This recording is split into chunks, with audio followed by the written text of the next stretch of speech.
ገላትያ ምዕራፍ 1 ከቁጥር 1 እስከ 10 አንብበን እንጀምራለን።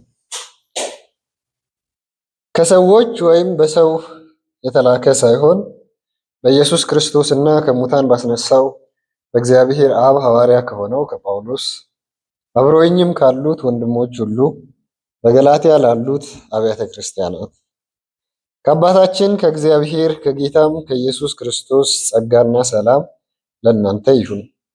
እንደ አምላካችንና እንደ አባታችን ፈቃድ ከዚህ ክፉ ዓለም ያድነን ዘንድ ስለ ኃጢአታችን ራሱን ሰጠ። ከዘላለም እስከ ዘላለም ለእርሱ ክብር ይሁን፣ አሜን። በክርስቶስ ጸጋ የጠራችሁን እርሱን ትታችሁ ወደ ተለየ ወንጌል እንዲህ ፈጥናችሁ መዞራችሁ ደንቆኛል። እንደ እውነቱ ከሆነ ሌላ ወንጌል የለም። የሚያደነጋግሯችሁና የክርስቶስን ወንጌል ለማጣመም ጥረት የሚያደርጉ አንዳንድ ሰዎች አሉ። ነገር ግን እኛም ብንሆን ወይም የሰማይ መልአክ ከሰበክንላችሁ ወንጌል የተለየ ወንጌል ቢሰብክላችሁ እርሱ ለዘላለም የተረገመ ይሁን። ቀደም ብለን እንዳለው አሁንም ደግሜ እላለሁ፣ ማንም ከተቀበላችሁት ሌላ የተለየ ወንጌል ቢሰብክላችሁ እርሱ ለዘላለም የተረገመ ይሁን። አሁን እኔ ጎሽ ለመባል የምሻው በሰዎች ዘንድ ነው ወይስ በእግዚአብሔር ዘንድ? ወይስ ሰዎችን ደስ ለማሰኘት እየተጣጣርሁ ነው? ሰዎችን ደስ ለማሰኘት የምጥር ብሆን ኖሮ ክርስቶስ አገልጋይ ባልሆኑ ነበር። እንጸልይ። እግዚአብሔር አምላካችንና አባታችን በኢየሱስ ክርስቶስ ስም ምሕረትን ስላበዛህልን፣ ቸርነትን ስላበዛህልን እናመሰግናለን። እግዚአብሔር ሆይ በሰንበት ቀን እንደዚህ የምናሳልፍበት ጊዜ ስለሰጠን፣ እግዚአብሔር ሆይ ይህን እድል ስለሰጠህ እናመሰግናለን።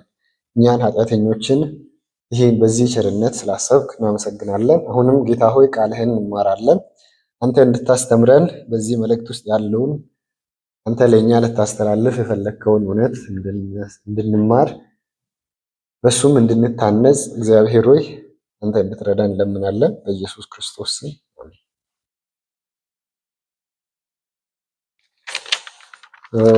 ባለፈው ሳምንት ገላትያ ምዕራፍ መጽሐፍ ጀምረናል እና ይሄኛው ፓርት ከየትኛውም ፓርት በላይ ትንሽ ጠንከር ያለ ቦታም ነው። ዛሬ የምናየው ቁጥር 6 እስከ እግዚአብሔር ከረዳን እስከ 10 ለማየት እንሞክራለን።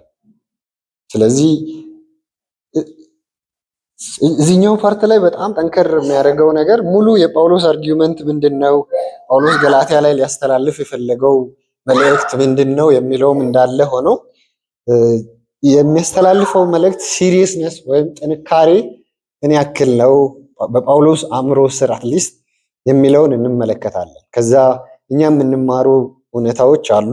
እነሱም ሀውማች የያዝነውን ወንጌል እንደ ጳውሎስ መያዝ እንዳለብንና እሱን ጠንክረን መያዝ ለሱ ምን ያክል ዲቮትድ መሆን እንዳለብን ያስተምራል። ጳውሎስ እዚህኛው አሁን ቁጥር 6 እስከ 10 ድረስ ባሉ ቦታዎች ላይ ሁለት ጊዜ ቁጥር 8 ቁጥር 9 ላይ የተረገመ ይሁን ለዘላለም የተረገመ ይሁን ብሎ በተደጋጋሚ ይናገራል። ይህም የተረገመ ይሁን ብዙ ጊዜ እንደምናወራውም አናተማ ወይም ከርስድ የሚለውን ያሳያል። ይህንንም የሚልበት ምክንያት ጳውሎስ በአጠቃላይ እሱ ያስተማረው ወንጌል አለ ገላትያ አብያተ ክርስቲያናትን ያንን ወንጌል የሚቃረን ያንን ወንጌል በሆነ መንገድ ፐርቨርት የሚያደርግ ነገር ካለ ያንን የሚያስተምሩ አካላት እኛም ተመልሰን ሄደን ከዛ የተለየ ወንጌል ብናስተምር መልአክም ቢሆን ሌላ አካልም ቢሆን ያ ሰው የተረገመ ይሁን ብሎ ይናገራል። ያንን እሳቤ ከአሁኑ ዘመን ጋር ኮምፔር ስናደርግ በጣም ብዙ ልዩነት አለ። ለምሳሌ የአሁኑ እሳቤ አይደንቲቲ ማለት ፖስት ሞደርን አቲቲዩድ አይደንቲቲውን ያው በደንብ ማሰብና ማወቅ ትችላላችሁ። ኦብቪየስሊ ታውቃላችሁ። የመጀመሪያው ስሎጋን የዚህ ዘመን አይደንቲቲ አንድ ሰው ምን ይላል? ቶለራንስ ነው ይላል፣ መቻቻል ነው ይላል። ከዛ ሎጂክ ከሄድን ከማይቻቻሉ ወይም አሮጋንት ናቸው፣ ትዕግስት የሌላቸው ናቸው ከሚባሉ ሰዎች ውስጥ ማንኛው ጳውሎስ ነው ማለት ነው። ጠንከር ደግሞ ካረግን ኢየሱስ ክርስቶስንም ማየት እንችላለን። ምክንያቱም እናንተ የዲያብሎስ ልጆች የአብርሃም ልጆች አይደላችሁም ብሎ ሲያወራ የነበረው ቢኮዝ ኦፍ ዜር ቴዎሎጂ ኢየሱስ ክርስቶስ እንደሆነ እንመለከታለን። ስለዚህ የአሁኑ ዘመን እሳቤዎች፣ የአሁኑ ዘመን አይደንቲቲ፣ የአሁኑ ዘመን ከለር፣ የአሁኑ ዘመን ባህሪ ስንመለከትና ገላትያ ላይ ጳውሎስ ገላትያ ምዕራፍ 1 ከቁጥር 6 እስከ 10 ድረስ የሚያደርጋቸውን ኮምፔር ስናደርግ ቶታሊ የተለያየ ነገር ነው። የአሁኑ ዘመን ከለር ኢኩሜኒካል መሆን ነው። የአሁኑ ዘመን ከለር ቶለራንስ ነው። የአሁኑ ዘመን ከለር እንዴትም ብሎ አብሮ መኖር ነው። ደግሞ በምን ግራውንድ ነው አብረን የምንኖረው? ምንድነው አብረን እንድንኖር የሚያደርገው ሲባል የመጀመሪያው የሚያጠፋው የአሁኑ ዘመን አብሶሉት ትሩዝ የሚባል ነገር የለም ነው። ስለዚህ አንተ የራስህ እውነት ይኑር፣ እኔም የራሴ እውነት ይኑር። ስለዚህ ማንም ማንንም ኮንዴም አያደርግም። ምንም ሪሊጅን መከተል ትችላለህ፣ አብረን ግን መኖር እንችላለን። ሌላኛው የአሁኑ ዘመን ከለር ወደ ኢየሱስ ክርስቶስ የምንሄድበት ብዙ መንገዶች አሉ። ወደ እግዚአብሔር ወደ ዘላለማዊ ሕይወት የምንሄድበት ብዙ መንገዶች አሉ። ኢየሱስ ክርስቶስ ብቸኛ አዳኝ አይደለም የሚሉ ከለሮች አሉ። ስለዚህ የአሁኑ ዘመን ላይ የሆነ ቦታ ላይ ተገኝታችሁ ማንም ይሄን በማድረግህ ስህተት ነህ የሚል ሰው የለም። ይሄን በማድረግህ ተሳስተሃል፣ ለዛ ንስሐ ግባ የሚል ሰው የለም። ወደ ዘላለም ሕይወት እየሄድክ ነው የሚል ሰው የለም። ያ የራሱ አንደርስታንዲንግ ነው። ይሄ የኔ አንደርስታንዲንግ ነው። that is what we call perspective ብለን የምናወራው። ይህንንም ያው ዩኒቨርሲቲ ተማሪዎች ሆናችሁ በፌሎሺፕ ውስጥ ያለፋችሁ ሁላችሁም ትረዳላችሁ። ሁሉም አብሮ መኖር ከእውነት በላይ ነው። አብሮ ህብረት ማድረግ፣ አብሮ ኮሚዩኒየን መፍጠር፣ አብሮ ሚሽን መስራት ከቴዎሎጂካል ፕሪሲሽን በላይ። ግን እውነተኛ የቴዎሎጂ እውነተኛ ህብረት፣ እውነተኛ አንድነት ሊኖር የሚችለው ቴዎሎጂካል አንድነት ሲኖረን ብቻ ነው። ደግሞ በጣም ሩቅ የሆነ ቴዎሎጂ ማለትም አንድ ሰው ሥላሴን የሚጠራጠር ሰው ቢኖር ነፍስ እኮ አደጋ ላይ ነች የሚል ሰው ምን ያክል ይሁን? አንድ ሰው የኢየሱስ ክርስቶስ መለኮትነትን ቢጠራጠር አብ እግዚአብሔር ነው፣ ኢየሱስ ግን ትንሽ ያጠራጥረኛል ከመጽሐፍ ቅዱስ ሳነብ ቢል ነፍስ አደጋ ላይ ነች፣ ወደ ዘላለም ሞት እየሄድክ ነው፣ የተረገምክ ነህ ይህን በማድረግህ የሚል ድፍረት ምን ያክል ነው? እኛ የተረገምክ ነህ ላንል እንችላለን፣ ከፍርሃትም ካለን ኮንቪክሽን ደካማነትም። ግን የእግዚአብሔር ቃል የተረገምክ ነህ ይላል አንድ ሰው ኢየሱስ ክርስቶስን የማይወድ ከሆነ።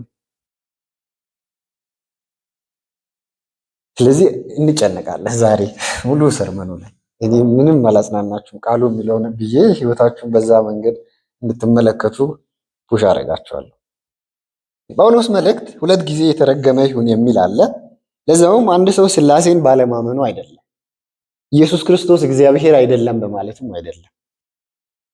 ሥላሴን የሚያምን ኢየሱስ ክርስቶስ እግዚአብሔር ነው ብሎ የሚያምን ኢየሱስ ክርስቶስ መሲሁ ነው ብሎ የሚያምን ከአይሁድ ሃይማኖት ለቆ ወደ ክርስትና ተቀላቅሎ በጌታ እራት በጥምቀት የሚሳተፍ ገንዘብን ለቤተ ክርስቲያን የሚሰጥ ትጉ አገልጋይ ቴዎሎጂው ምንድነው? በኢየሱስ ክርስቶስ በማመን ብቻ ነው የምጸድቀው ብሎ ጳውሎስ ሲያስተምር ያ ሰው አው ጳውሎስ እውነት ነው፣ በኢየሱስ ክርስቶስ በማመን እንጸድቃለን ይላል። ተመሳሳይ ግራውንድ አለ፣ ተመሳሳይ ሰብስታንስ አላቸው። ምን የሚባል በኢየሱስ ክርስቶስ በማመን እንጸድቃለን የሚል ልዩነቱ ግን የቱ ጋር? ታዲያ ጳውሎስ ለምንድን ነው ያን ያክል ሥላሴን የሚያምን ሰው ያህዌ ነው ትክክለኛው አምላክ የአብርሃም የይስሐቅ አምላክ የሚልን ኢየሱስ እርሱ ክርስቶስ የእግዚአብሔር ልጅ ነው የሚልን ኢየሱስ መሲሁ ነው እውነት ነው የሚል የዳዊት የአብርሃም ልጅ ነው ብሎ የሚያምን ሰው ያንን ሰው ነው የተረገምክ ይሁን የሚለው ጳውሎስ? የሆነ ሩቅ ያለ ሰውን አይመስልም በእኛ ፐርስፔክቲቭ። ግን ለጳውሎስ አንድ የተለየ ወንጌል ነው ያ ሰው እየሰበከ ያለው። ሁለት በእግዚአብሔር ዘንድ የተረገመ ይሁን የሚባል ሰውን ነው። ስለዚህ በዚህ ውስጥ የምንመለከተው ነገር የወንጌል በጣም ሴንሲቲቭ እንደሆነች ነው የምንመለከተው። እነዚህ ቁጥሮች ላይ ወንጌል ምን ያክል ቀጭንና ለነፍሳችን ትንሽ ሸፈፍ ካለች ምን ያክል እንደምታጠፋን ከዚህ መረዳት እንችላለን። ብዙ ጊዜ ሰምታችሁ ሊሆን ይችላል። አውሮፕላን ትንሽ ዲግሪዎችን ሸፈፍ መሄድ ካለበት ካጠበበ ሌላ ከተማ ላይ ነው ኢንድ የሚያደርገው። ረጅም ኪሎ ሜትሮችን ርቆ ነው መጨረሻው። ወንጌል ከዛ በላይ ሴንሲቲቭ ነው። ትንሽ ሸፈፍ አድርጋችሁ ይሄ ወደ ዘላለም ሞት፣ ይሄ ደግሞ ወደ ዘላለም ሕይወት ሊሆን ይችላል። ቅርብ፣ በጣም ቀረብ አድርጋችሁ ማለት ነው። ስለዚህ መናኝ ጉዞ ላይ እንዳለው በመንግስተ ሰማያት በር ጋር ወደ ሲኦል መግቢያ በር ሊኖር ይችላል።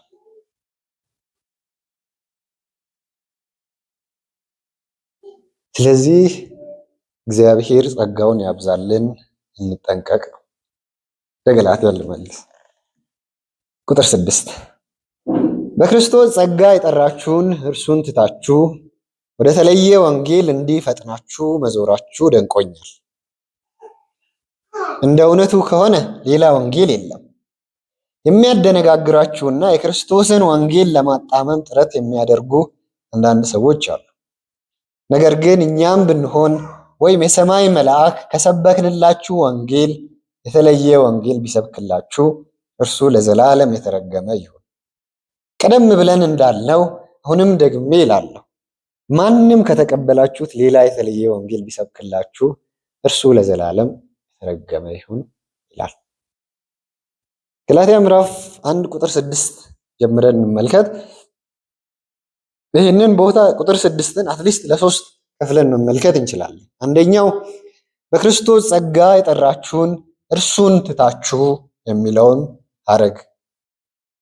ስለዚህ ጳውሎስ የሚናገረው እውነት እነዚህ የገላትያ አብያተ ክርስቲያናት ላይ ያሉ ምዕመናን ሁሉም በእግዚአብሔር አብ የተጠሩ እንደሆነ ይናገራል። በእግዚአብሔር አብ በክርስቶስ ኢየሱስ ጸጋ የተጠሩ ሰዎች እንደሆኑ ይናገራል። ይህ ጥሪ ውጤታማ ጥሪ ነው። ይህ ጥሪ እግዚአብሔር ሰዎችን ከሞተ ሰውነት፣ ከሞተ ሁኔታ፣ ከኃጢአት፣ ከጉስቁልና ወደ ድነት፣ ወደ ሕይወት የጠራበት ጥሪ ነው። ስለዚህ ከዛ ጥሪ ርቃችሁ መሄዳችሁ ደንቆኛል ነው የጳውሎስ፣ ወደ ተለየ ወንጌል ለዛው። ስለዚህ ጥያቄው ስለ ጥሪ ስናስብ ሮሜ ምዕራፍ 8 ላይ ጎልደን ቼንን መመልከት እንችላለን። ሮሜ ምዕራፍ 8 እግዚአብሔር ለሚወዱትና እንደ ሐሳቡ ለተጠሩት ነገር ሁሉ ተያይዞ ለበጎ እንደተጠራ እንደሚያደርግላቸው እናውቃለን። እግዚአብሔር አስቀድሞ ያወቃቸውን የልጁን መልክ እንዲመስሉ አስቀድሞ ወሰናቸው። ይኸውም ከብዙ ወንድሞች መካከል እርሱ ብኩር ይሆን ዘንድ አስቀድሞ የወሰናቸውን ጠራቸው፣ የጠራቸውን አጸደቃቸው፣ ያጸደቃቸውን አከበራቸው። ስለዚህ በክርስቶስ ጸጋ የጠራቸውን በክርስቶስ ጸጋ እግዚአብሔር አብ የጠራቸው ሰዎች ናቸው እነዚህ ሰዎች። ስለዚህ የጳውሎስ መደነቅ ሰዎቹ ሐሰተኛ የሆኑ ሰዎች ወይም ከአይሁድ ሃይማኖት መጣን የሚሉ ከአይሁድ ቤተክርስቲያን መጣን የሚሉ ስለ ግዝረት ስለተለያየ የአይሁድ የብሉይ ኪዳን ሕግጋት የሚያስተምሩ ስለነሱ አይደለም የጳውሎስ ኮንሰርን። ግን ራሱ ወንጌልን ሰብኮ በእግዚአብሔር በክርስቶስ ጸጋ እግዚአብሔር አብ የጠራቸው ሰዎች ስለነሱ ነው ትልቁ ኮንሰርን። መደነቁም ስለነሱ ነው። በዚህ ፍጥነት ታዲያ እንዴት ዞራችሁ? ከእግዚአብሔር ውጤታማ ጥሪ። ስለ ጥሪ ስናስብ ኮንፌሽናችን ምን እንደሚል እንመልከት። ብዙም አልቆይም። እዚህ ጋር ኮንፌሽኑ ላይ ያለውን አንብቤ አልፋለሁ። እግዚአብሔር ለሕይወት አስቀድሞ የወሰናቸውን እነዚህን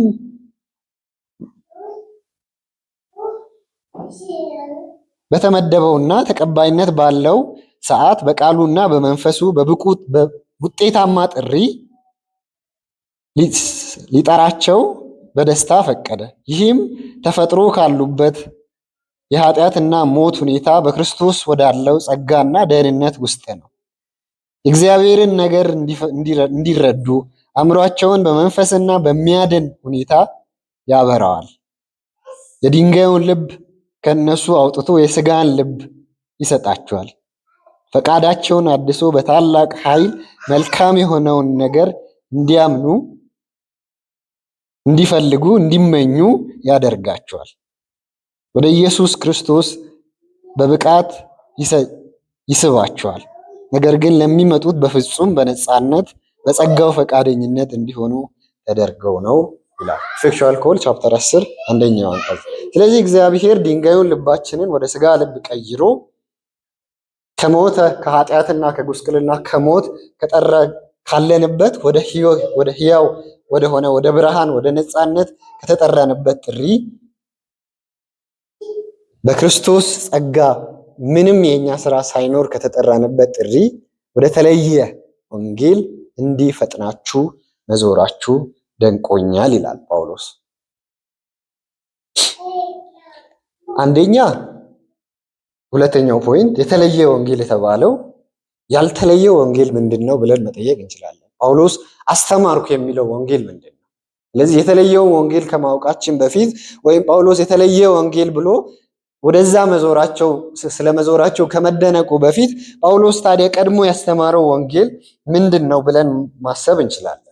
እነዚህም ከጳውሎስ መልእክቶች መረዳት እንችላለን። ስለ ወንጌል ጳውሎስ ምን አይነት አንደርስታንዲንግ ነበረው?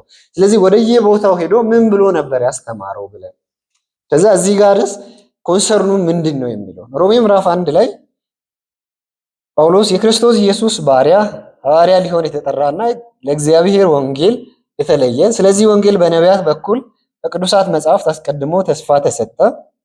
ወንጌሉም ስለ ልጁ በሥጋ ከዳዊት ዘር ስለሆነ በቅድስና መንፈስ ደግሞ ከሙታን በመነሳቱ የእግዚአብሔር ልጅ መሆኑ በኃይል ስለተገለጠው ለጌታችን ኢየሱስ ክርስቶስ ነው። ስለዚህ የመጀመሪያው የጳውሎስ አንደርስታንዲንግ የተለየው ወንጌል ያልሆነው ሪል ወንጌል ኦብጀክቲቭሊ ጳውሎስ ዲፋይን የሚያደርገው ወንጌሉም ስለ ልጁ በሥጋ ከዳዊት ዘር ስለሆነ በቅድስና መንፈስ ደግሞ ከሙታን በመነሳቱ እግዚአብሔር ልጅ መሆኑ በኃይል ስለተገለጠው ስለ ጌታችን ኢየሱስ ክርስቶስ ነው። ያ ነው የወንጌል ዴፊኒሽን። እዛው ምዕራፍ ላይ ቁጥር 16 በወንጌል አላፍርም ምክንያቱም ለሚያምን ሁሉ ለድነት የሚሆን የእግዚአብሔር ኃይል ነው። ስለዚህ ሌላኛው ተለይቶ ሳይሆን ስለ ልጁ ነው። ያ ደግሞ ስለ ልጁ የሆነው ወንጌል ለሚያምን ሁሉ ለድነት የሚሆን የእግዚአብሔር ኃይል ነው። ያ ነው የጳውሎስ የወንጌል መረዳት። ከዛ አንድ ጥቅስ አንብቤ ወደ ገላትያ እመለሳለሁ። አንደኛ ቆሮንቶስ ምዕራፍ 15 ላይ የጳውሎስ የወንጌል አረዳድ ምንድነው ስንል አሁንም ወንድሞች ሆይ የሰበክሁላችሁና የተቀበላችሁትን ደግሞም ጸንታችሁ የቆማችሁበትን ወንጌል ላሳስባችሁ እወዳለሁ። የሰበክሁላችሁን ቃል አጥብቃችሁ ብትይዙ በዚህ ወንጌል ትድናላችሁ፣ አለዚያ ያመናችሁት በከንቱ ነው።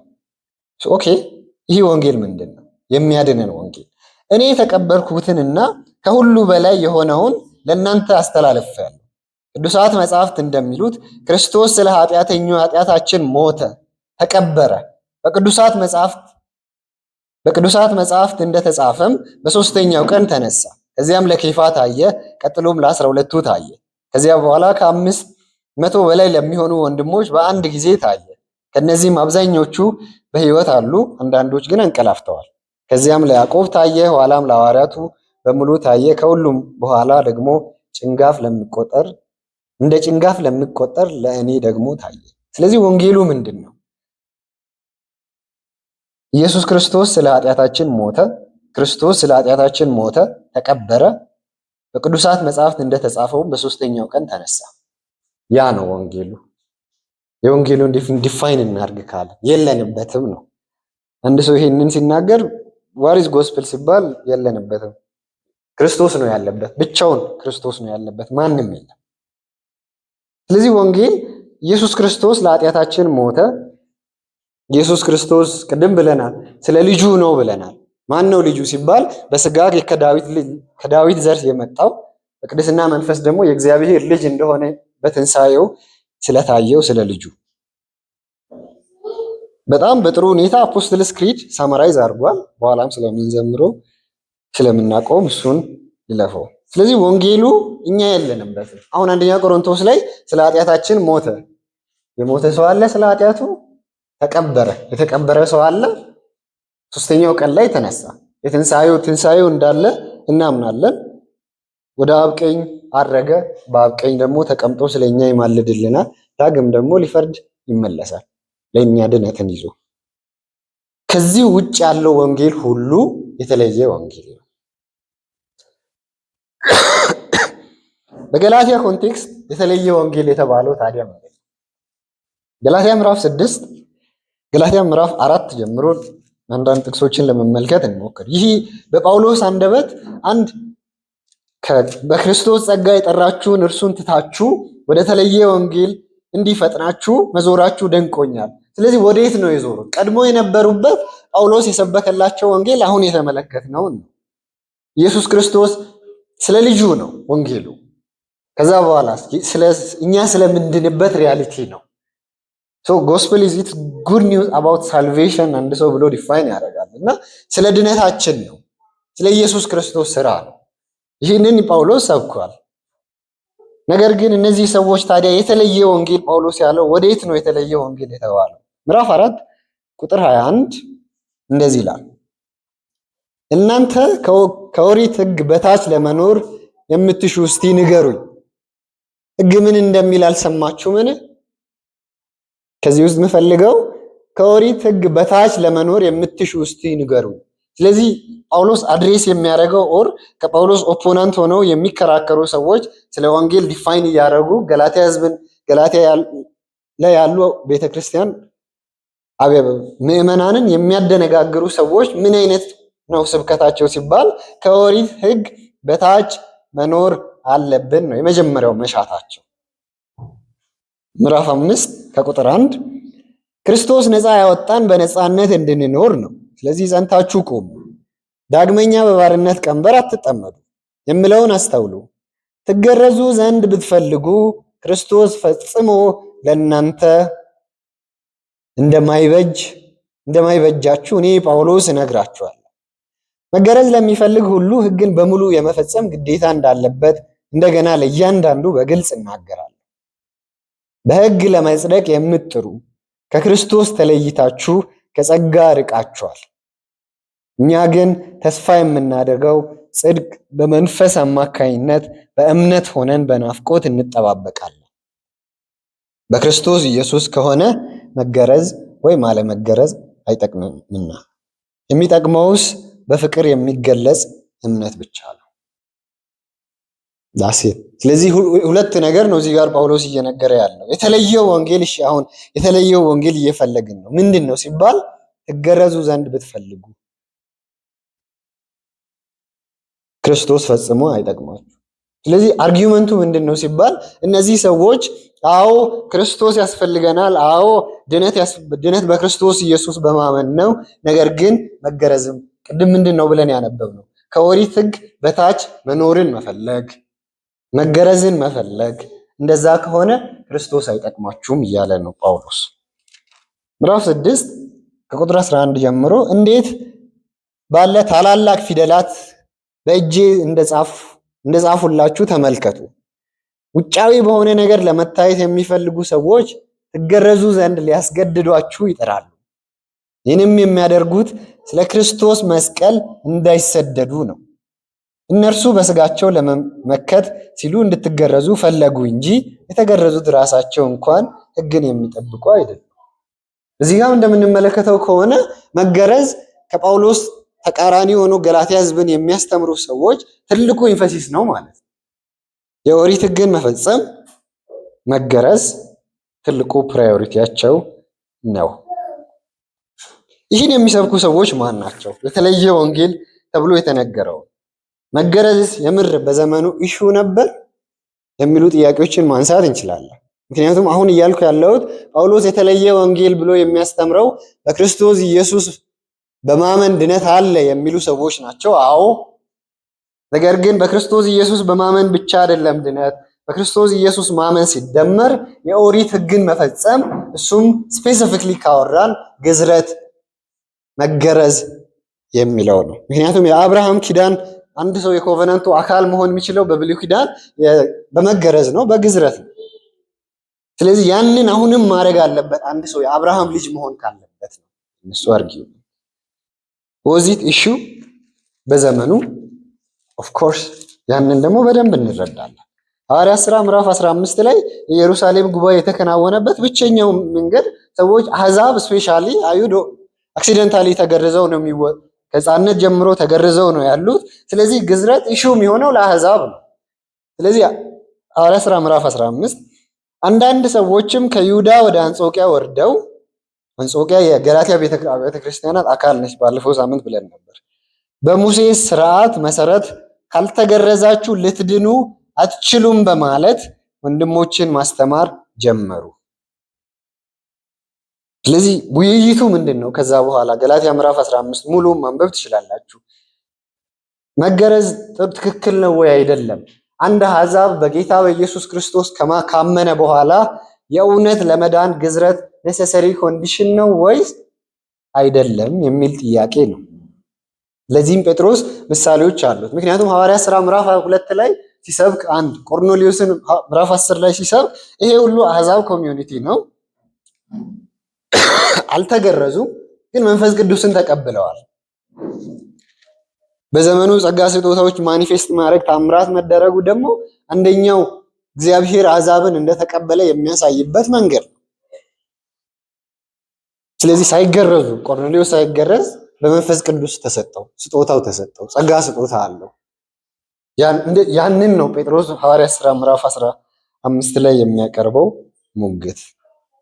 ገላትያ ላይ ያሉ ሰዎች ይህን ሙግት የሚያቀርቡ ሰዎች አዎ ክርስትና ያስፈልጋል ይላሉ። የምር ለምሳሌ አንዳንድ ሰዎች አይ ገላትያ ላይ ያሉ ሰዎች ክርስቲያኖች አይደሉም አትሆል የሚሉ ሰዎች አሉ። ነገር ግን ምዕራፍ 6ን ተመልከቱ። አሁን ያነበብነውን ክፍል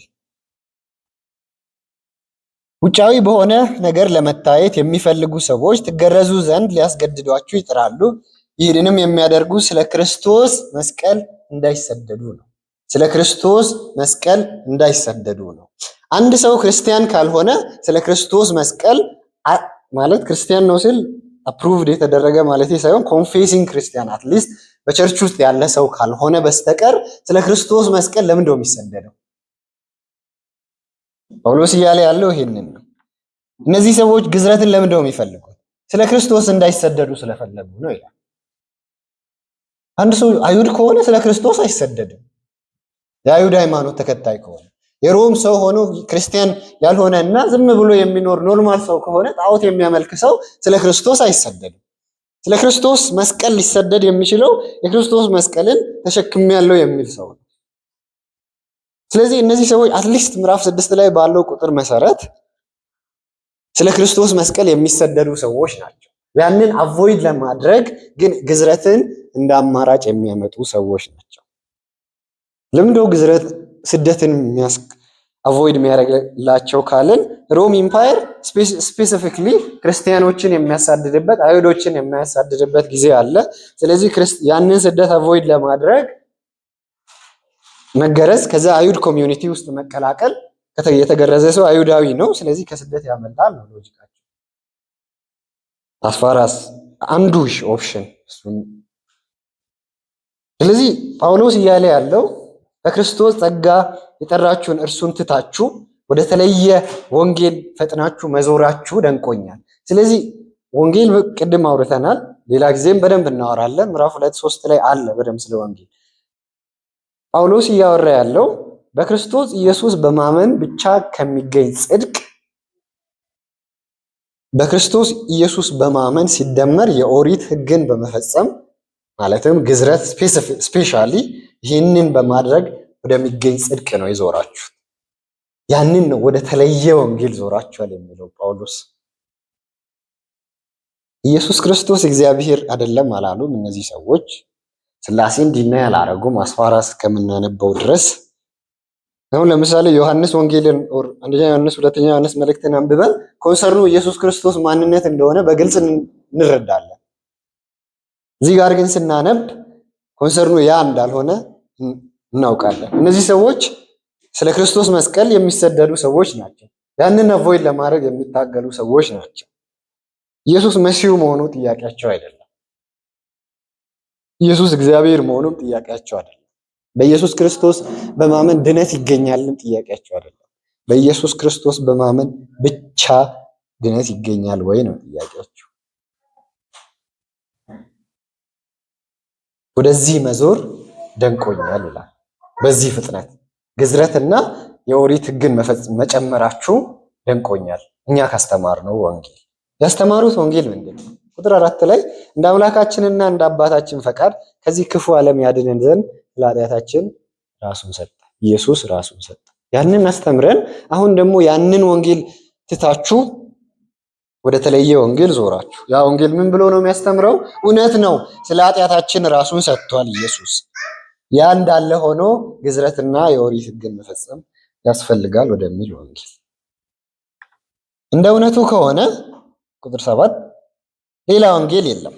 የሚያደነጋግሯችሁ የክርስቶስን ወንጌል ለማጣመም ጥረት የሚያደርጉ አንዳንድ ሰዎች አሉ።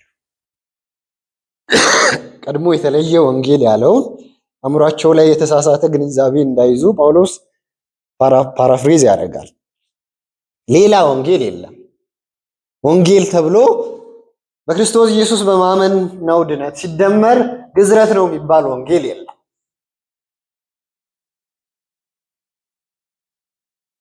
ፕራክቲካሊ ምን እያልኳቸው እንደሆነ ታስባላችሁ? ኦብቪየስሊ በኢየሱስ ክርስቶስ በማመን ሲደመር ግዝረት የሚባል ወንጌል የለም አትወል።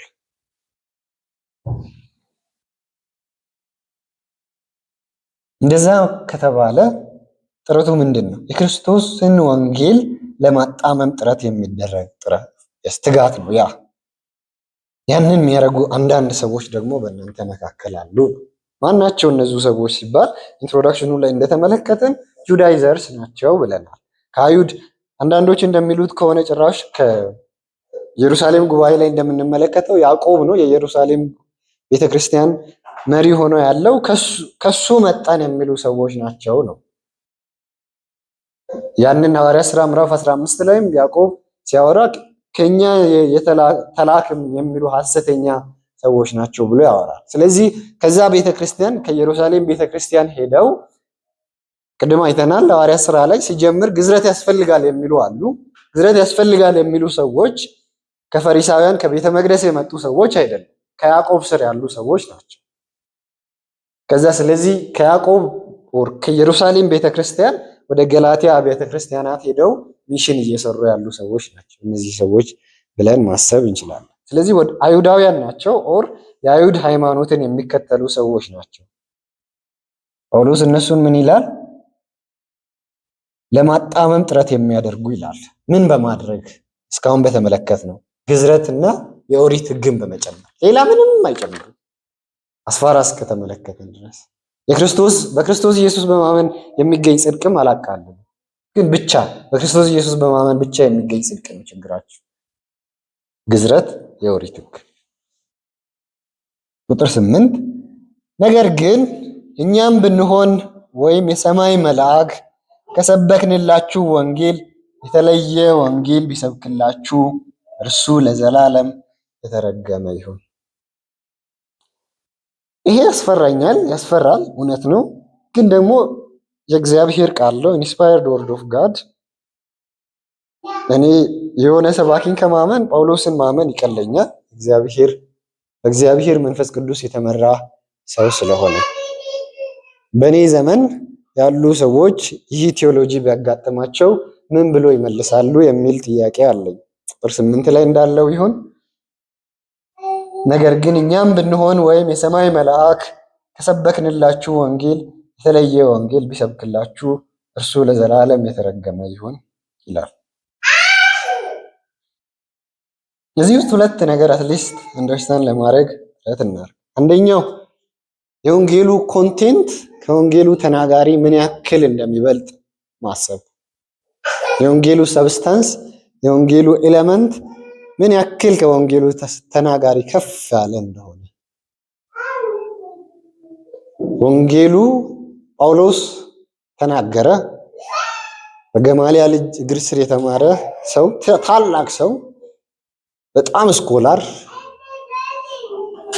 40 ዓመት ሪሰርች ያደረገ ተናገረ። ቀድሞ የተናገረውና አሁን የተናገረው መልሶ ቢጋጭ የተረገመ ይሁን ይላል ጳውሎስ። ለዘላለም የተረገመ ይሁን። እኔ ራሴ ለዘላለም የተረገምኩ ልሁን። ኢፍ አይ ቶልድ ቀድሜ ከሰበኩት ወንጌል የተለየ ወንጌል ምሰብክ ከሆነ እኔ ብቻ አይደለሁም፣ ከሰማይ መልአክ ራሱ ቢሰብክ። ይሄ ኦብቪየስሊ ሃይፐርቦሊክ እንደሆነ እንረዳለን። ማለትም ከፍ ያለ ስታንዳርድ ማለት የጳውሎስን ወንጌል ከጳውሎስ በላይ ደግሞ የሚረዳ ሰው ላይገኝ ይችላል። ከዛ በኋላ ከሰማይ መልአክ በላይ ደግሞ አኪዩሬት የሆነ የእግዚአብሔርን እውነት ሊናገር የሚችል ላይገኝ ይችላል። ከሁለቱም የተሻለ ወንጌልን የተናገረን እውነትን የተናገረ ሰው ኢየሱስ ክርስቶስ ብቻ ነው። ችግሩ ኢየሱስ ክርስቶስ ራሱ ወንጌል ነው። ስለዚህ የወንጌልን እውነት የሚናገር አካል ብቻ ሳይሆን he is the gospel, his identity, his work, everything። ስለዚህ ጳውሎስ መልሼ እኔ የተሳሳተ ሌላ ቀድሜ ከሰበኩላችሁ ወንጌል ሌላ ከሰበኩ እኔ ራሴ የተረገምኩ ይሁን። እሱ ብቻ አይደለም፣ የሰማይ መልአክ ቢሆን ራሱ የሰበከው ወንጌል ምንድን ነው? በክርስቶስ ኢየሱስ በማመን ብቻ እንጸድቃለን የሚል ወንጌል ነው። ግዝረት አያስፈልግም። ምንም ህግጋት ሪቹዋልስ አያስፈልጉም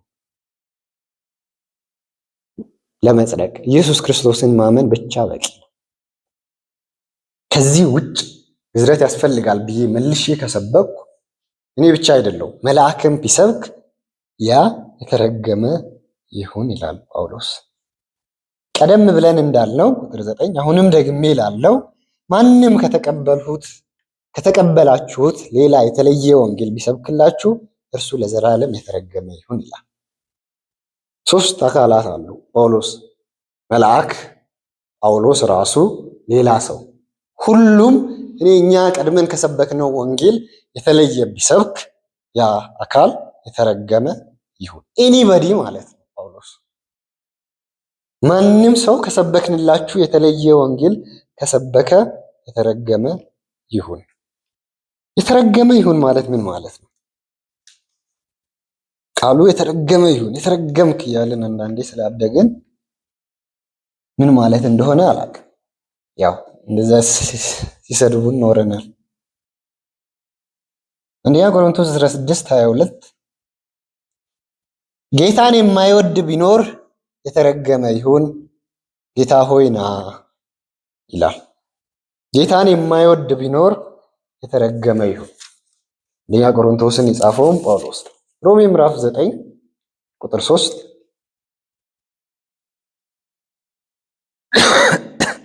በክርስቶስ ሆኜ እውነት እናገራለሁ አልዋሽም፣ ሕሊናዬም በመንፈስ ቅዱስ ይመሰክርልኛል። ታላቅ ሐዘንና የማያቋርጥ ጭንቀት በልቤ አለ። ቁጥር 3 ለወገኖቼ ስል ስለ ወንድሞቼ እኔ ራሴ የተረገምኩ ከክርስቶስ ተለይቼ የተጣልሁ እንደሆን እንኳ እወድ ነበር ይላል ጳውሎስ። ከክርስቶስ ተለይቼ የተጣልሁ ይላል። አማርኛው ላይ ለምን እና እንዳስገቡና የተረገምኩ እና ከክርስቶስ ተለይቼ የተጣልሁ የሚለውን አስፋራስ እኔ እንግሊዝኛ ትርጉሞችን ለመመልከት እስከሞከርኩት ድረስ ይሄ ሁለት የተለያዩ ስቴትመንቶች አይደሉም። For I could wish that I myself were cursed, separated from Christ for sake of my brethren, my kinsman, according to the flesh.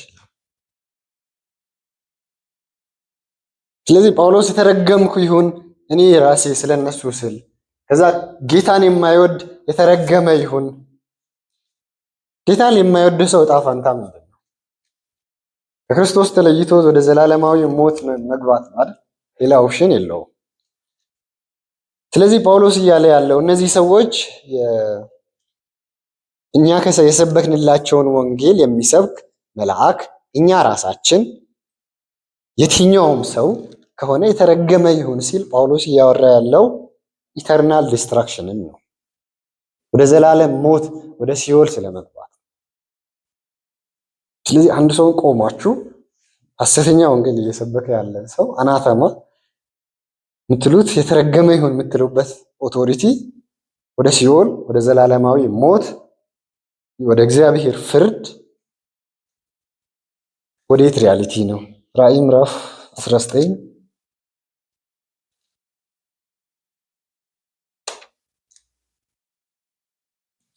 ሺውም ዓመት ሲፈጸም ሰይጣን ከስራቱ ይፈታል። በአራቱ የምድር ማዕዘናት ያሉት ህዝቦች ጎግና ማጎግን እያሳቱ ለጦርነት ሊያሰልፋቸው ይወጣሉ። ቁጥራቸው በባህር ዳርቻ እንዳለው አሸዋ ነው።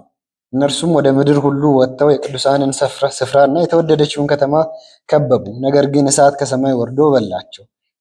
ያሳታቸው ዲያብሎስ አውሬውንና ሐሰተኛውን ነቢይ ወዳሉበት ወደ እሳቱና ወደ ዲኑ ባህር ተጣለ።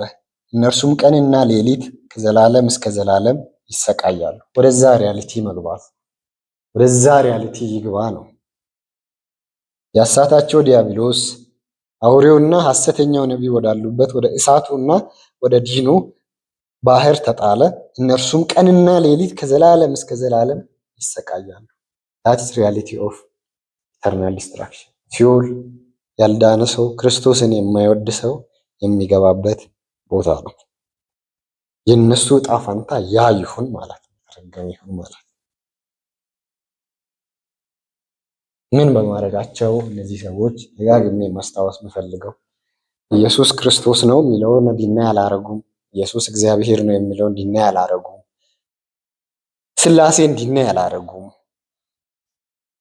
ያው ስላሴ ከፍ ያለው ዶክትሪን ስለሆነ ዲናይ ያደረጉት ግን በኢየሱስ ክርስቶስ በማመን የሚገኝ ጽድቅ አለ፣ እውነት ነው።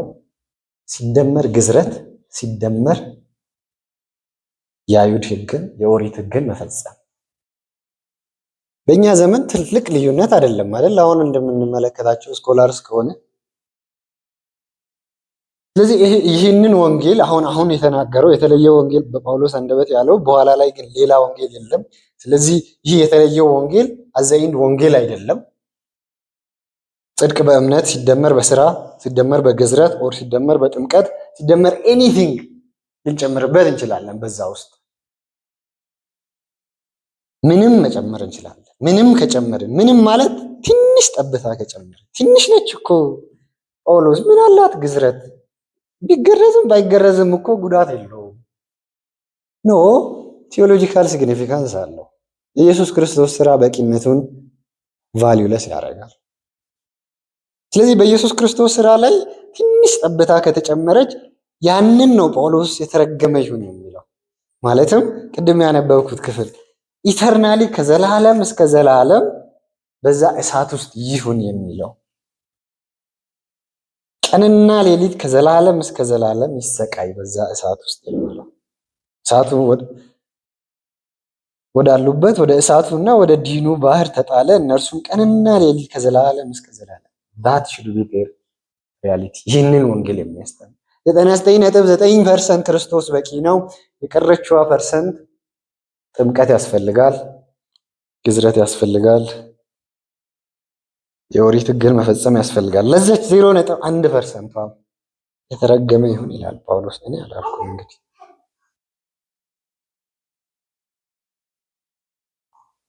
ስለዚህ ትንሽ ወንጌልን ሸፈፍ ስናደርግ በመጽሐፍ ቅዱስ ሎጂክ፣ በጳውሎስ ሎጂክ፣ በእግዚአብሔር ቃል ሎጂክ የተረገመው ይሁን ነው የምንባለው። ትንሽ እኮ ነች፣ ቀጭን ነች፣ እኮ ፐርስፔክቲቭ ነች፣ ቪው ነች። ምን አለ እሱ ያ እኮ የእሱ ፐርስፔክቲቭ ነው። ጽድቅ በእምነት ሲደመር የሆነ ነገር በማድረግ ይላል እሱ። በቃ እሱ የእሱ ፐርስፔክቲቭ። ጳውሎስ እንደዚህ ቢባል የተረገመ ይሁን የሚለው ያንን ነው፣ አዲሱን ፐርስፔክቲቭ። ስለዚህ በክርስቶስ ላይ ምንም መጨመር አንችልም ማለት ነው። ከጨመርን የተረገሙ አካላት ውስጥ ነን ማለት ነው። የገላትያ ሰዎች ባህሪ ደግሞ ድንቅ ነው። ከተነገራቸው ሪያሊቲ ምን ያክል ፈጣኖች እንደሆኑ፣ ምን ያክል ለመዞር እንደተቻኮሉ ስናስብ የእስራኤል ሕዝብን ማሰብ እንችላለን። እስራኤል ሕዝብ አስቡ፣ እግዚአብሔር ምን ያክል ዓመታትን በባርነት ከነበሩበት ሪያሊቲ በብዙ ተአምራት ይዟቸው በበረሃ መናን እየመገበ ወደ ከነዓን ወደ ፕሮሚስድ ላንድ የአብርሃም ኪዳንን አስቦ እየወሰደ በጣም በትንሽ ጊዜያት ውስጥ ምንድነው ወደ ማድረግ የመጡት? ሙሴ ጠፋ ብለው ዘጸአት ምዕራፍ 32 ከቁጥር አይ ቲንክ 8 ከዚያም ቁጥር 7 ከዚያም እግዚአብሔር ሙሴን ከግብፅ ያወጣኸው ሕዝብ ስቷልና ውረድ አለው። ካዘዟቸው ፈቀቅ ለማለት ፈጣኖች ሆኑ። ለራሳቸው በጥጃ ምስል የተቀረጸ ጣዖትን ሰሩ፣ ለእርሱም ሰገዱለት፣ ሰውለት። እንዲህም እስራኤል ሆይ ከግብፅ ምድር ያወጣህ አማልክትህ እነዚህ ናቸው አሉ። የእስራኤል ሕዝብ ያህዌን ፌስ አድርጓል፣ አይቷል። ያህዌ ምን ያክል ታምራትን ለሱ እንዳደረገ ተረድቷል። ከነበረበት ዝቅጠት ህይወት ከነበረበት ባርነት እግዚአብሔር ነፃ አውጥቶ ቴዎሎጂያቸውን ሽፍት ሲያደርጉ ወዴት ነው ያደረጉት? ከግብፅ ያወጣው አማልክት ይህ ነው አሉት። መናን በልቷል እኮ ይህ ህዝብ መንገድ ላይ ያበላውን አምላክ ትቶ ከግብፅ ያወጣን አማልክት ይህ ነው ማለት ጀመሩ። የገላትያ ሰዎች ሁኔታ አትሊስት ወደዛ ሪያሊቲ ሙሉ በሙሉ ገብተዋል ወይ የሚለው እንዳለ ሆኖ በክርስቶስ ጸጋ የጠራችሁን እርሱን ትታችሁ ወደ ተለየ ወንጌል እንዲፈጥናችሁ መዞራችሁ ደንቆኛል። እዛ የተለየ አይደለም። ምን ማድረጋቸው ግን ጀስቲፊኬሽን ባይ ፌስ ፕላስ ሰርከምሲሽን ማለታቸው ከእስራኤል ህዝብ ጣዖትን ሰርቶ ከማምለክ የተለየ አይደለም። በጳውሎስ ቋንቋ እንደዛ ባይሆን የተረገመ ይሁን ለምን ነው የሚለው? ኢተርናሊ ዲስትራክትድ ኢተርናሊ የሞተ ይሁን ለምን ይላል?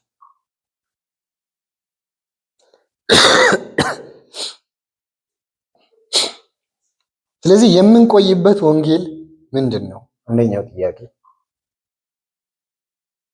ምክንያቱም ነፍሳችን ትንሽ ሸፈፍ ባለ ትንሽ አንግል ቅድም አውሮፕላኑ እንደነገርኩ ትንሽ አንግል ሽፍት ብናረግ ወደ ሌላ ከተማ እንደምንሄድ ትንሽ ከወንጌሉ ጠመም ካረግን ወደ የሆነ ነገር ከጨመርን የሆነ ነገር ካጎደልን የምናልቀው ሌላ ከተማ። ያው ሁለት ከተማ ነው ያለው ችግሩ በዘላለም ውስጥ።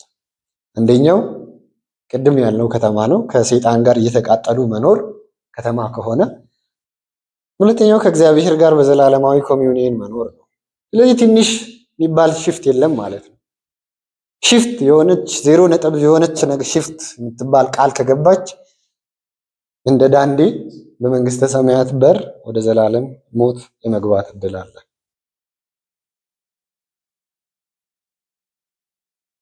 ስለዚህ እግዚአብሔር ብቻውን ነው ሊጠብቀን የሚችለው።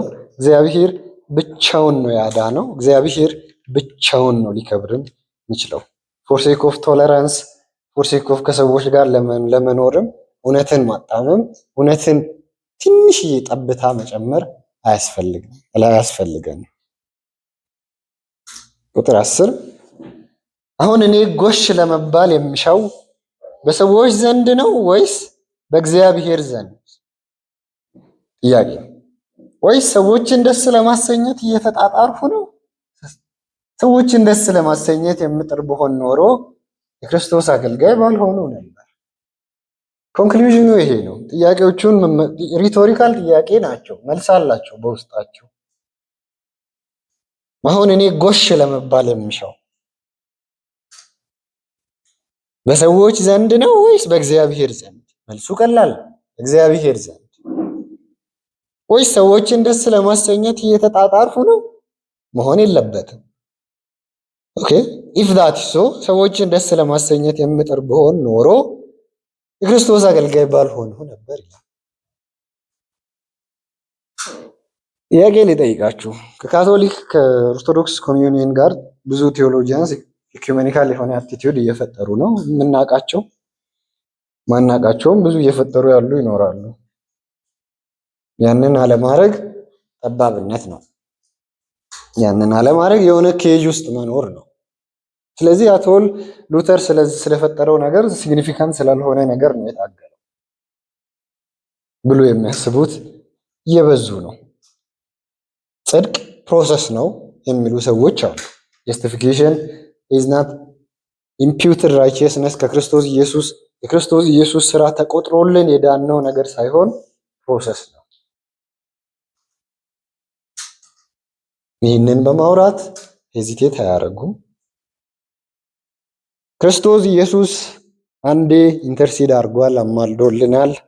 አሁን ደግሞ የተለያዩ ቅዱሳን ይማልዱልናል። ማርያም ብዙ ቅዱሳን ኢንተርሲድ ያደርጉልናል። ሚዲየተሮቻችን ናቸው። ግን ሪመምበር ኢየሱስ ክርስቶስ ወጥቶ አይደለም። ኢየሱስ ሲደመር 44 ታቦት ማርያም ምድር ላይ የነበሩ ቅዱሳን ሁሉ ይማልዱልናል የሚሉ አሉ። የሚል ወንጌል ኢዝ ጎስፕል ብሎ ሰው ያስባል። ምግባሩ ዮሐንስ ምን ያስባል? ዳዝም ማተር። ገላትያ ምዕራፍ 1 ከቁጥር 6 እስከ 9 ያለው ጥቅስ ምን ያስባል? ኢዝ ማተር ያረጋል። እሱ አስፋራስ ገላትያ መጽሐፍን እስከምረዳው የእግዚአብሔር አገልጋይ የሆነው ሙሉ ፕሮቴስታንት ትራዲሽን እንደተረዳው ይህ ቦታ ቅድሚያ የሚያስወግደው ሮማን ካቶሊሲዝምንና ኢስተርን ኦርቶዶክስ የተባለው ትራዲሽን በአጠቃላይ ነው። ስለዚህ how can we have the gospel communion with them? ምን አይነት ወንጌል አንድነት ነው ሊኖር የሚችለው? እንዴት በምን ግራውንድስ ነው ኢኩሜኒካል የመሆን እድል ያለ? በውስጡ ያለ የሆነ ሰው እኮ ጽድቅ በእምነት ብቻ ያምናል ልንል እንችል ይሆናል። ኦኬ አርሲስ ፕሮል እንደሚለው ክሪፕቶ ፕሮቴስታንት ይላል። እንደዛ አይነት ሰዎች ያ የእግዚአብሔር ምሕረት፣ የእግዚአብሔር ቸርነት፣ የእግዚአብሔር ርኅራኄ ሊሆን ይችላል። እኔ እንደዛ አይነት ሚስጥርን ፍለጋ የለኝም። ኦብጀክቲቭ የሆነው ትሩዝ ግን የሆነ ሰው ሰርሲዬ ሮማን ካቶሊክ የሆነ ቦታ ላይ ቫቲካን አይደለም እዛ አማዞን ጫካ ውስጥ ጀስቲፊኬሽን ባይ ፌዝ አሎን ተሰምቶ ያምናል። ከዛ why should I care about that? እግዚአብሔር ይመስገን ያ ሰው ካመነ ስፕሮል እንዳለው ክሪፕቶ ፕሮቴስታንት ነው ብዬ አልፋለሁ። ግን እሱ ያዳነው ወንጌል ምንድነው ነው የኔ ጥያቄ። ያስወድነው ከሆነ በኢየሱስ ክርስቶስ በማመን ብቻ ነው የዳነው ያ ሰው ወይስ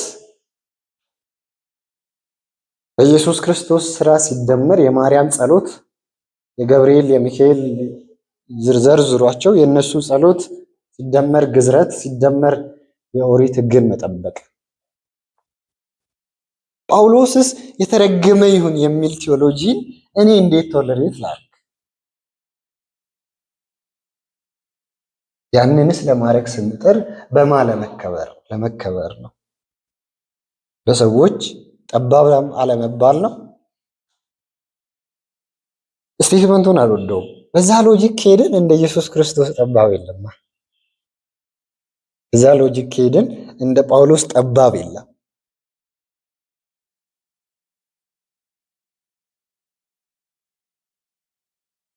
እንደ ጳውሎስ ጠባብ ሊኖር አይችልም። that's exactly what አይሁዳውያን ጳውሎስ የሚከሱበት ነገር። ጥያቄው ይሄ ነው። አሁን እኔ ጎሽ ለመባል የምሻው ከሰዎች ዘንድ ነው ወይስ በእግዚአብሔር ዘንድ? ወይስ ሰዎችን ደስ ለማሰኘት እየተጣጣርኩ ነው? ሰዎችን ደስ ለማሰኘት የምጥር ብሆን ኖሮ ክርስቶስ አገልጋይ ባልሆን ነበር ይላል። we should precisely state that ወንድሞች ኢኩሜኒካል ፎር ሴክ ኦፍ ዩር ብራዘርስ ኦር ፎር ሴክ ኦፍ ለሆነ ሰው ፎር ሴክ ኦፍ ተገኝ ሙሉጌታ ልሁን ካላችሁ የመጀመሪያው የምትጠይቁት የክርስቶስ አገልጋይ መሆን ይቆማል። ክርስቶስ አገልጋይ ጳውሎስ አገልጋይ ስለሆነ ነው ያለው። የክርስቶስ መሆን ይቆማል። አይወል ሰዳ ምን ያልኩ ቅድም ወደ አነበበው እሳት ነው የሚለው ማለት አትሊስት የገላትያ ሰዎች ወደዛ አይነት ሞት ወደዛ አይነት ህይወት ገብተዋል ጳውሎስ እያለ አይደለም። አስፋራስን እስከምናነበው ድረስ ጀጅመንትን አናውንስ የሚያደርገው በሚያስተምሩ ሰዎች ላይ ነው። ነገር ግን የእውነት ያንን ትምህርት ተምሮ በዛ መንገድ የሚሄድ ሰው ወዴት መምህሩ የሄደበትን አቅጣጫ ነው ሊሄድ ይችላል።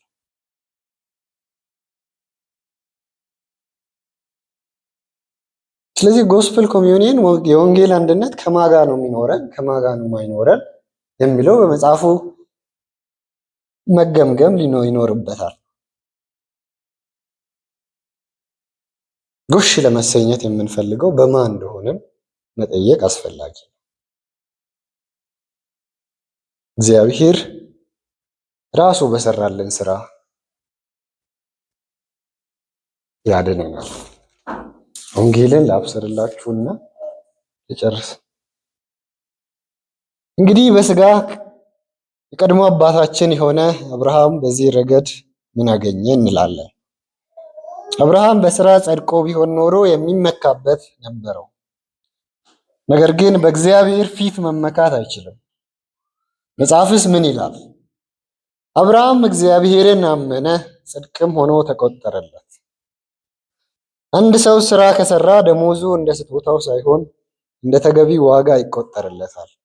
ነገር ግን ለማይሰራ ኃጢያኑ ሰው ጻድቅ የሚያደርግ በእግዚአብሔር ለሚያምን ሰው ነገር ግን ለማይሰራው ኃጥኡን ሰው ጻድቅ በሚያደርግ በእግዚአብሔር ለሚያምን ሰው እምነቱ ጽድቅ ሆኖ ይቆጠርለታል። ነገር ግን ለማይሰራው ኃጥኡን ሰው ጻድቅ በሚያደርግ በእግዚአብሔር ለሚያምን ሰው እምነቱ ጽድቅ ሆኖ ይቆጠርለታል። that is gospel። ሐዋርያት ሥራ 15ንም መመልከት ትችላላችሁ። መንፈስ ቅዱስን የተቀበሉት ሐዋርያት ሥራ ምዕራፍ 15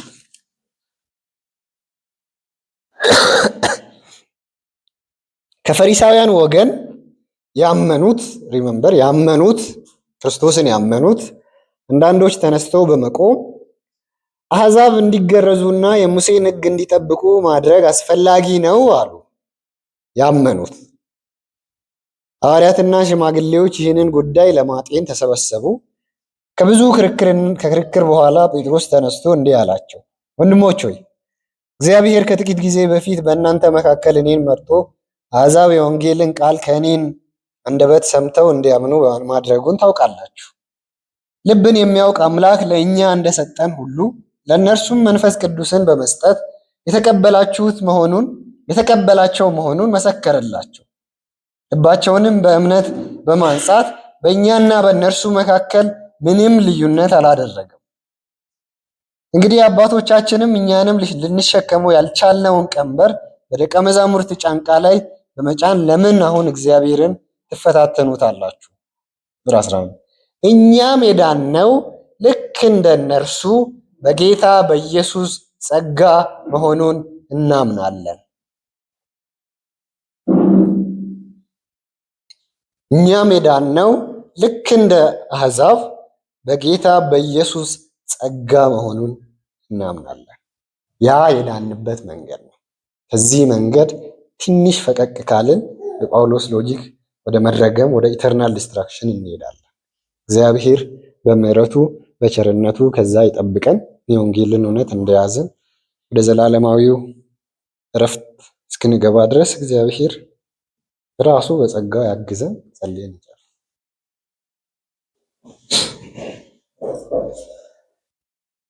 እግዚአብሔር አምላካችንና አባታችን ሆይ እኛ ምንም የማንችል እስካሁን ድረስ በቤት መቆየትም እግዚአብሔር ሆይ ለእኛ ተአምር የሆነብን ሰዎች ነን፣ ደካሞች ነን። ከእጅ እግዚአብሔር ሆይ ለመውጣት የምንታገል በእኛ ቢሆን እግዚአብሔር ሆይ ወደ ዘላለም ሞት መሄድ መልካም መስሎ የሚታየን ከንቱ ሰዎች፣ ኃጢአተኛ ሰዎች ነን። እግዚአብሔር ሆይ ወንጌልን ለማመቻቸት በሁሉም ደቂቃዎች ዝግጁ የሆንን ኃጢአተኞች፣ ደካሞች ነን። እግዚአብሔር ሆይ እስካሁን ድረስ በቤት መቆየታችን ካንተና ካንተ ብቻ ነው። አሁንም እግዚአብሔር ሆይ በቤት እንድንቆይ እስከ መጨረሻው ድረስ እግዚአብሔር ሆይ ነፍሳችን ስር ሰዳ እግዚአብሔር ሆይ በአንተ ስር በክርስቶስ ጽድቅ በወንጌል በክርስቶስን ወንጌል ሳታጣምም ሳናመቻች መኖር እንድንችል አንተ እንድትረዳን እግዚአብሔር ሆይ እንጸልያለን። ጌታ ሆይ እዚህ ያለን አንዳችንም በመጨረሻው በአንተ ፊት እንዳንጎድል ወንጌልን በምንም አግባብ እንዳናጣምምና ሌላ ቦታ ላይ እንዳንገኝ አንተ በጸጋ እንድትረዳን እኔ ጸልያለሁ። እግዚአብሔር ሆይ እውነተኛውን ወንጌል ደግሞ በሕይወት ዘመናችን ሁሉ ፐርሲው በማድረግ ለሱ በመታዘዝ እሱን በማመን ብቻ እግዚአብሔር ሆይ መኖር እንድንችል አንተ እንድትረዳን እንለምናለን። ጌታ ሆይ ዕለት ዕለት የወንጌልን እውነት የወንጌልን ብርሃን እያንዳንዳችን አንተ እንድታበራለን እንጸልያለን። በኢየሱስ ክርስቶስ ስም አሁንም ስላበዛልን ቸርነት እናመሰግናለን።